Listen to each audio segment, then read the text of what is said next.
I hope not, but they may. Your client seemed to kind of ramble in court there. What do you make of that? He was making a lot of accusations. Well, I think that goes to his onset of early dementia, where he was rambling about things from 15, 20, 30 years ago. Totally irrelevant to what we were in court for. That he thought that was very important for the judge to know it. It just made no sense. What happened to him today? Did he fall? He fell. I was up there talking to him up in the little cell they have him in. Of course, we're separated by a barrier, and he got lightheaded. He fell over backwards. I thought he hit his head on the concrete. And that's why I was asking the judge if maybe get some medical treatment, at least somebody to look at him, make sure he's okay before he started hooting and hollering like he did. Did that have any effect on today? Just his mental state? I mean, obviously. No, I mean, I think, he went forward. He said he was fine, but you could hear how he was complaining all the way up there. That didn't sound like somebody in their right mind to me. So the sentence that he got, do you think you're not surprised by? Well, it's the minimum, so I was happy about that. But I thought the minimum is too draconian for what he has been convicted of doing.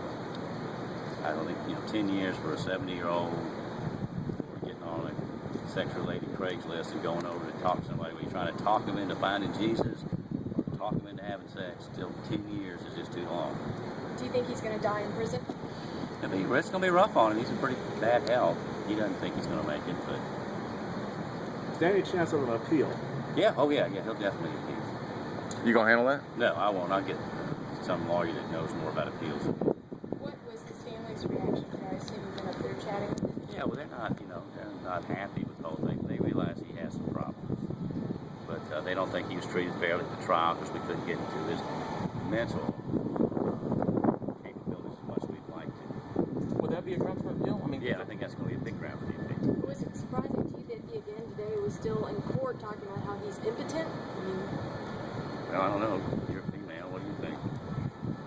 I find it odd to tell a judge to talk about that in the norm. I'm curious what you think. Well, I didn't bring it up. Can you talk What about his these allegations he's making against the police?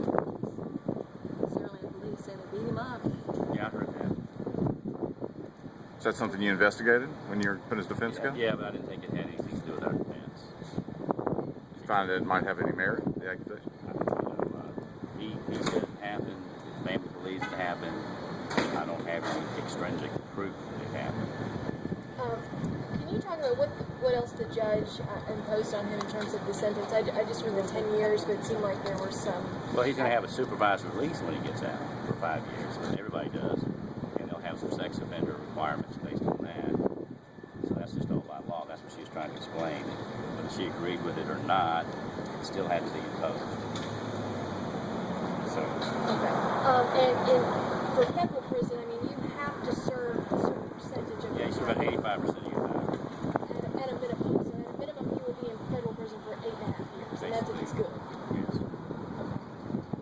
What do you think the closest facility is here that With his medical problems, there's one in North Carolina called Butner Correctional Institution, which has a lot of the medical facilities. It's near Raleigh, North Carolina. When you say medical facilities, what are you looking for there? Well, he's got diabetes, he's got dementia, he's got high blood pressure, he's got some kind of blockage in his neck, he's impotent, as Ms. Rainey keeps bringing up. He's got all kind of problems that be addressed at that facility. He keeps... Well, one thing I noticed too, Jeff, that he had insisted to Judge Grenade that he was not going to sign papers saying that he was a sex offender because he denied doing these things. Correct. So he's very adamant about that, that he did not do anything. I think in his mind, in Freeman Jockisch' mind, he was going out there to tell that girl to get off Craigslist. Now that's irrational thought, not something anybody here would do, but in his mind, that's what I believe that's what he thought he was going to do. Do you think he's going to continue his ministering in federal prison? I'm sure he will. Baptize more people in buckets? Not buckets? I think he will continue to talk about the Lord, and the Lord won't give anybody a cross heavier than they can bear. Freeman's got a big one to bear for the next 8.5 years. And you had also, lastly, you were trying to get some time